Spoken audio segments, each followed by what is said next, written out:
Olá, seja muito bem-vinda ao canal para mais um vídeo nesta semana e a gente vai avaliar aí como que as emoções elas acabam interferindo no processo decisório. Será que então seria melhor a gente tirar as emoções de jogo e ser totalmente racional na nossa vida? Será que seria possível cortar o cérebro fora e deixar essas emoções de lado?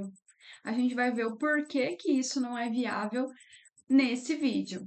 E eu já peço aí para você deixar o seu like no vídeo, seu comentário, comenta aí se esse vídeo te trouxe entendimento, se ajudou você em alguma reflexão da sua vida financeira. E também eu te convido a se inscrever no canal para me ajudar aí também a desenvolver mais conteúdos, a crescer mais o canal, para que ele possa entregar e chegar na vida de pessoas e possa ser uma transformação para aqueles que estão precisando. Muito obrigada por esse acompanhamento aqui, então seguimos no conteúdo de hoje.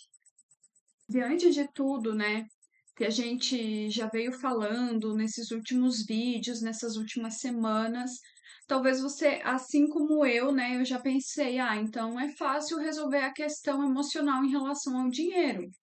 É tirar as emoções do jogo, né? Eliminar da minha vida as emoções para que elas não interfiram na minha relação com o dinheiro. O problema está exatamente nisso, porque as emoções, elas não deixam de ser, tá?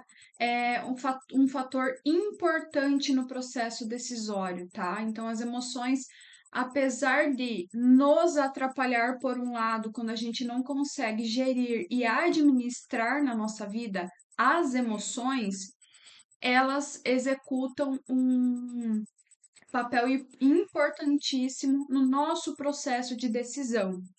E eu vou te contar uma história que está no livro de um neurologista. Esse neurologista se chama Damásio e o livro é O Erro de Descartes. E ele conta a história de um paciente dele chamado Bob. É, nessa história, Bob estava indo para uma consulta, para uma sessão com Damásio, e era um dia de muita neve, e quando ele chegou lá, o Damásio perguntou, né? Olha, você teve algum problema por conta da nevasca, por conta do gelo na pista? Ele falou: Olha, eu não tive nenhum problema, mas o motorista que estava à minha frente, sim. Ele se deparou com uma pedra de gelo, uma camada de gelo muito, muito firme no asfalto, né? Tinha muito gelo e ele acabou freando.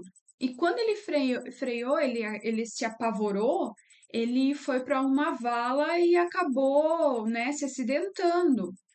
E daí o Damásio perguntou, tá, mas e você, como que foi com você? Ele falou, olha, eu não tive problema nenhum, eu consegui manter a calma e consegui passar pelo mesmo lugar aonde o motorista anterior sofreu o acidente e ele não conseguiu aí controlar o veículo e nem suas próprias emoções, né? Porque na hora que o carro estava deslizando, provavelmente a pessoa ficou nervosa, ficou ansiosa, se afobou e aí fez talvez uma manobra que não precisaria ter feito e acabou gerando esse acidente para esse motorista.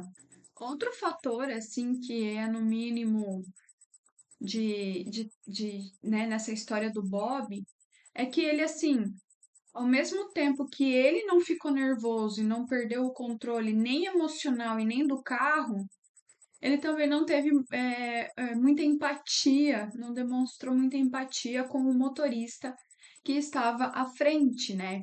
Ele simplesmente ignorou isso e só seguiu viagem até a sua sessão de terapia. Já em outro momento em que Bob ele teria que marcar a sessão seguinte de terapia, o pessoal perguntou, né, que data que ele poderia, que dia que ele poderia, e no livro conta que ele quase enlouqueceu a equipe inteira da clínica nos 30 minutos subsequentes, porque ele não conseguia tomar uma decisão em relação a uma data, em relação a um horário, uma data específica para ele frequentar a sessão de terapia. Então, assim, ele ficou todo impaciente, nervoso, ansioso e não conseguia definir uma data para a terapia dele acontecer. E aí todo mundo já estava cansado, estressado. O Damásio foi lá e sugeriu uma data mais à frente, né? Um pouco mais longa do que a que eles estavam tentando. Perceba, né, a dualidade nessa história de Bob. No primeiro incidente lá relacionado ao veículo, a perca de controle, relacionado ao gelo na pista, ele conseguiu manter a calma e conseguiu fazer aquilo que precisava ser feito, diferente do motorista que vinha à sua frente. Mas no segundo momento em que ele precisava tomar uma decisão aparentemente simples, ele não tinha domínio sobre si, ele não tinha domínio sobre as suas emoções para fazer aquilo que precisava ser feito, para tomar uma decisão que a princípio é muito simples, mas devido a essa questão contraditória dele, ele no momento ele manteve a calma, no momento em que a maioria das pessoas perdem a calma, né, se desequilibram emocionalmente, ele conseguiu manter esse equilíbrio. Mas no segundo momento em que ele precisava só tomar uma decisão simples de definir um dia, uma data, um horário, ele não foi capaz de fazer isso, porque o estresse tomou conta dele e ele não conseguiu fazer uma questão tão simples quanto definir uma data. Você percebe que parece que num primeiro momento, na questão do veículo, ele estava com a emoção incapacitada. Ele estava com a falta de emoção funcionando, né? Parece que no primeiro momento ele não tinha as emoções controlando a situação e nem a ele mesmo. Já no segundo momento, ele tinha as emoções dele controlando totalmente para tomada de decisão de uma questão muito simples. Então, uma decisão que aparentemente era complexa e a maioria das pessoas, meros mortais como eu e você, talvez, né? A gente não deixaria talvez essa emoção tomar conta. Ele não permitiu, isso não aconteceu com ele. Mas no segundo momento, para tomar uma simples decisão e escolher entre duas datas da, da terapia dele, ele deixou simplesmente as emoções tomarem conta dele e em nenhum momento ele conseguiu definir a agenda dele. Tanto que Damásio, né, o neurologista, teve que vir e sugerir uma data mais distante ainda, porque ele estava tipo, tirando o consultório inteiro, desorganizando tudo e deixando todo mundo meio maluco. É assim que ele diz no livro, né? Que ele estava deixando todo mundo fora de si por conta da instabilidade dele, dessa incapacidade dele mesmo tomar essa decisão. As nossas emoções, elas são essenciais para o nosso processo de tomada de decisão. Por quê? Elas nos ajudam a interpretar o mundo que vivemos e nos projetar nele, e também elas nos ajudam a compreender o outro, né? Como, por exemplo, a empatia, que é um processo de você também se identificar, se colocar no lugar do outro, né? Isso é uma emoção que permite que a gente haja dessa forma. Eu vou trazer uma questão aqui para você pensar um pouquinho. Você já teve aquela sensação assim, cara, eu não sei como explicar, mas eu acho que vai acontecer tal coisa. Olha, tal pessoa vai agir assim. Parece que isso aqui eu já vivi antes. Isso aqui não me é estranho. É como se fosse um pressentimento, um déjà vu, uma sensação de que você tá entendendo o que vai acontecer?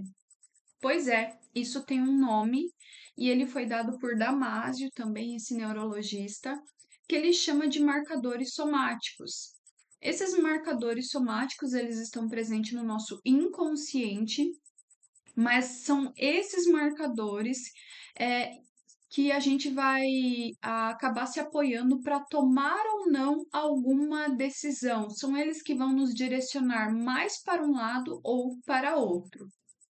Esses marcadores somáticos, como eu já mencionei antes, eles estão no nosso inconsciente e eles nada mais são do que o registro de experiências passadas que a gente já viveu.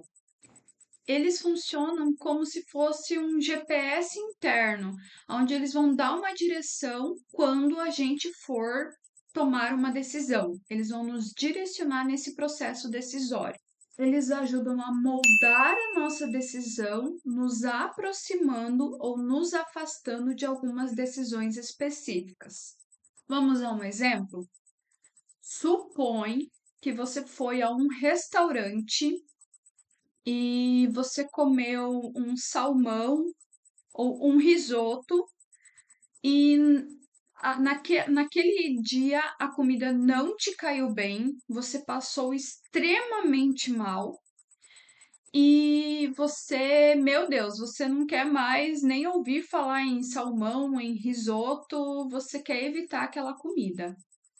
E todas as vezes que você for num restaurante, pelo simples fato de você sentir o cheiro do salmão, ou até mesmo por você ver que a toalha da mesa era parecida com aquela do dia em que você comeu salmão e passou mal, só vai faltar o teu cérebro gritar assim, ó, não coma, não coma. Tipo, se te fez mal antes, vai te fazer mal agora também. Então, essa é a função do marcador somático, nos fazer relembrar situações que a gente já viveu e projetar no momento presente. É por isso que muitas vezes a gente não entende o motivo, a razão ou o porquê da gente não poder ver, tipo, sei lá, sentir um cheiro. Ah, esse cheiro não me faz bem, eu não sei por quê. Ver uma toalha com algum padrão que no dia que você, por exemplo, ali do salmão que você comeu e passou mal, você vai se sentir nauseado, só talvez de ver a cor da toalha, o tipo de toalha que era parecido. Então você não vai saber muito explicar o porquê, mas você vai se sentir ruim, nauseado. Então, muitas vezes na nossa vida, questões que a gente não consegue entender o porquê, questões que a gente não sabe explicar, elas têm essa relação do marcador somático que ele vai lá recuperar algumas situações, porque no nosso cérebro ficou tudo registrado, algumas situações dos momentos que a gente vivenciou e ele vai projetando isso na nossa vida. É por isso também é, que a gente vê essas questões na nossa vida financeira, de pessoas que estão sempre repetindo os mesmos erros. Parece um ciclo, né? Então, veio isso de pai para mãe e a pessoa segue repassando e revivendo isso na vida. Por quê? É esse marcador somático que ficou ali registrando padrões e você foi simplesmente reproduzindo os padrões daquele marcador somático. E são os marcadores somáticos que são as fontes dos nossos palpites, né? Tipo, eu acho que vai acontecer isso. Olha, eu posso sugerir que tal coisa vai acontecer, né? Então, eles são que direcionam as nossas emoções e os nossos palpites, né? Os nossos achismos. Então, os marcadores somáticos são eles também que dão a direção dos nossos achismos, dos nossos palpites e das nossas sensações, né? Quando a gente tem uma sensação, vou trazer um exemplo aqui, tá? Tem uma pessoa que você conheceu e de cara você não se acerta com ela. Você não gosta dela, tem alguma coisa que não bate. Sabe aquela história, o santo não bateu? Talvez essa pessoa ela tenha traços de alguma outra pessoa que te prejudicou ou que você não teve um bom relacionamento, tá? E aí o teu cérebro traz isso à mente e você projeta nela algo que na verdade não é dela, mas te faz inconscientemente lembrar aquela pessoa que você não tinha um bom relacionamento. Um dos pontos, né, que as emoções elas são extremamente importantes na nossa vida é que elas nos permitem criar e imaginar situações que a gente ainda não viveu, mas elas nos permitem viver as emoções e as sensações como se a gente já tivesse vivido, já tivesse presenciado aquilo, né? E elas podem nos direcionar na decisão que a gente for tomar com base nessa projeção mental que a gente consegue fazer. Pensar, né, em possíveis consequências daquela decisão que a gente vai estar tomando ali em determinada situação. Ela nos ajuda a prever de fato como nós vamos nos sentir quando tomarmos determinadas e específicas decisões, antes de realmente tomá-las de fato. Além disso, né, as nossas emoções, elas nos permitem analisar e identificar, ainda que de forma inconsciente, se algo vai ser bom ou não para a gente, se algo está ou não errado. Então, uma das funções, né, das emoções é nos permitir ter aquele feeling, né? Olha, eu acho que isso aqui não vai dar certo, olha, eu acho que isso vai dar certo. Sabe aquela coisa de mãe? Leva o casaco que vai esfriar, leva o guarda-chuva que vai chover? Como se fosse isso, né? Meio que projetar algo, mesmo que a gente ainda não vivenciou. As emoções, como qualquer outra situação, qualquer outra coisa, ela possui os seus bônus e o seu ônus, né? Então, ela tem os seus efeitos positivos na nossa vida, mas ela também pode gerar consequências e dificuldades na nossa vida. E agora eu falei dos benefícios, né? Da gente ter a emoção para tomar decisão. Só que isso não significa também que todas as nossas decisões financeiras elas têm que ser tomadas com base nas nossas emoções. Até porque vivendo a vida inteira tomando essas decisões com base nas nossas emoções, é que é por isso muitas vezes que você está endividado. É por isso muitas vezes que você não consegue se organizar financeiramente, que você não consegue parar de fazer financiamento, reduzir o uso do cartão de crédito. Por quê? Porque você está sempre tomando decisões com base naquilo que você está sentindo, tá? E a palavra de Deus, ela já vem de encontro a isso, nos trazendo sobre o domínio próprio, tá? Então, um dos principais pontos da palavra é que a gente tem que buscar ter o domínio próprio. A gente não pode deixar aquela emoção, aquele sentimento ser maior do que nós. Nós temos que mostrar quem é senhor de quem. Porque se a todo momento a gente tomar decisão e se comportar com base nas nossas emoções, o senhor da minha vida são as minhas emoções.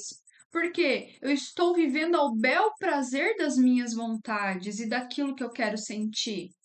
Ao passo que quando eu tenho domínio próprio, que é o que diz a palavra de Deus, eu estou sendo maior do que as minhas emoções. Tudo bem, eu estar me sentindo triste, eu estar me sentindo muito feliz, mas eu não posso deixar que isso domine e seja maior do que eu. Como ser humano, como pessoa adulta, eu tenho que ir lá e fazer aquilo que precisa ser feito.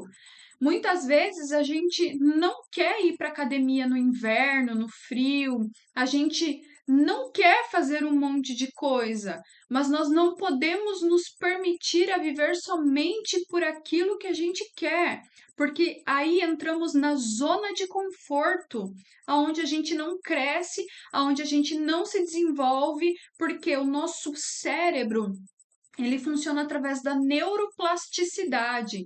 Então, todas as vezes que eu quiser me desenvolver e crescer, eu tenho que sempre trazer novos elementos para ele e ele ir absorvendo esse novo comportamento para que então eu consiga mudar. Por isso que no início, quando a gente está tentando mudar algo na nossa vida, é tão difícil, tá? Porque o nosso cérebro, ele ainda não absorveu aquilo. Ele está programado para viver do jeito que você vivia. E é muito difícil você desprogramar ele, né? Ou melhor dizendo, fazer uma nova programação para ele viver de acordo com esse novo comportamento que você tem. Por isso que é tão importante também você dar atenção a si mesmo, tá? A si mesma, a você prestar atenção naquilo que você está sentindo. Se você está triste, se você está feliz, o que que motivou a sua tristeza? O que que está motivando a sua alegria? Por que que você está ansiosa? Você sabe definir isso? Você precisa dar nomes, né? Você precisa nominar aquilo que você está sentindo. Você precisa identificar os seus diálogos internos. Com o que que você fica falando para si mesmo? O que é que você fala sobre si, fala sobre a sua vida? O que que é que você fica aí remoendo? Né? A Bíblia fala que a gente tem que pensar nas coisas boas, nas coisas do alto. Então, procure trazer essa mudança de pensamento. Se você é uma pessoa muito melancólica, que se cobra demais, que se culpa demais, que se exige demais, o que eu tô falando aqui, gente, é porque é algo que eu sei, é algo que eu estou desenvolvendo na minha vida, né? Voltar a ter controle sobre mim, sobre as minhas emoções. Eu sou uma pessoa extremamente melancólica. Eu passei assim alguns meses muito difíceis relacionado à questão de cura emocional, né? Um dia aqui eu posso até trazer o meu testemunho de algo que Deus fez e tem feito na minha vida, né? Mas é trazer esses questionamentos e buscar entender o que a palavra diz sobre você, quem é você, e não se colocar sobre debaixo, né? Sobre algum pensamento que às vezes ele pode ser seu, mas às vezes ele pode ser do inimigo mesmo. E aí, porque os pensamentos, eles acabam gerando emoções em nós. E gerando emoções em nós, eles geram comportamento. Então, antes de a gente fazer qualquer coisa, isso nasce aqui, no nosso intelecto, no nosso cérebro. Então, primeiro a gente pensa, aí a gente sente e aí a gente se comporta, a gente se move, a gente age. Por isso que a gente tem que ter tanto cuidado com aquilo que a gente pensa. Eu não lembro certo como que é um ditado antigo, mas é não permitir que os passarinhos façam ninhos, né? Que eu não lembro agora certinho, mas existem isso, né? Não façam ninho na sua cabeça. Então, tudo bem, às vezes você sentir, você pensar, mas não deixe que isso se torne uma verdade sobre você. Identificar os seus flashpoints financeiros, admitir as suas áreas de luta, as tuas áreas de ferida, onde você precisa de dores, onde você precisa ser curado, mas também verificar quais são as lições que você aprendeu ao longo da vida, tá? Então, nesse processo em que você faz essa identificação, você pode separar as suas emoções dos seus pensamentos automáticos, sair do modo automático. Só assim você vai conseguir definir e identificar e tomar as decisões financeiras de forma proativa e cuidadosa, separando as emoções dos pensamentos automáticos. Mas e aí? Como que é o processo decisório cuidadoso e racional? Vamos entender como que ele funciona. Primeiro ponto: não se apresse para nada. Faça pesquisa, analise, quais são as possíveis consequências das suas decisões? as decisões favoráveis, benéficas, as que não são tão favoráveis ou que podem trazer alguma dificuldade, algum problema ao longo do caminho. Então, faça essa análise. Segundo ponto, ouça o seu corpo. Você está sentindo medo? Qual é a fonte, a raiz desse sentimento? Você está com ansiedade? Por quê? O que que motivou essa ansiedade, essa angústia, esse sentimento? Então, anote, escreva isso tudo, externalize, torne esse processo emocional irracional, porque quando você para e pensa e analisa, a tendência é que você seja mais racional e menos emotivo, menos emocional na hora de você tomar uma decisão e fazer uma escolha. E por último, tomou a decisão? Tá tomada, tá? Não pega o chicotinho e fique se culpando se alguma coisa der errado. Tomou a decisão, segue a vida, bola pra frente e pare de ficar pensando e remoendo a sua decisão. Não tome esse tipo, não faça esse tipo de comportamento, esse tipo de pensamento. Tomou a decisão, tá tomada e é isso, e é assim que a gente segue a vida. Senão você vai sempre estar se culpando, sempre remoendo e você vai ter dificuldades, tá? De prosseguir. Então, é para frente que se olha. A palavra do Senhor diz, para trazer à memória aquilo que me traz esperança, né? Então, busque em você o que que te traz esperança na sua vida. É a sua fé, é o seu relacionamento com Deus, é a leitura bíblica, são seus amigos, é a sua família. O que te traz esperança? É você ter vivido um milagre no passado? É você ver pequenos milagres de Deus diariamente na sua vida? É você ser grato por algo? O que te traz esperança? Então, a minha sugestão também é para que você ore a Deus e peça assim: Senhor, traga à minha memória aquilo que vai trazer esperança, para mudar a minha vida, para mudar o meu comportamento, por mais difícil que pareça. Certo? Eu agradeço a você que acompanhou o vídeo até aqui. Desejo uma boa semana. Te convido a seguir o canal. Envie o vídeo também para as pessoas próximas a você. Compartilhe, deixe o seu like. E muito obrigada. Até mais, até o próximo vídeo.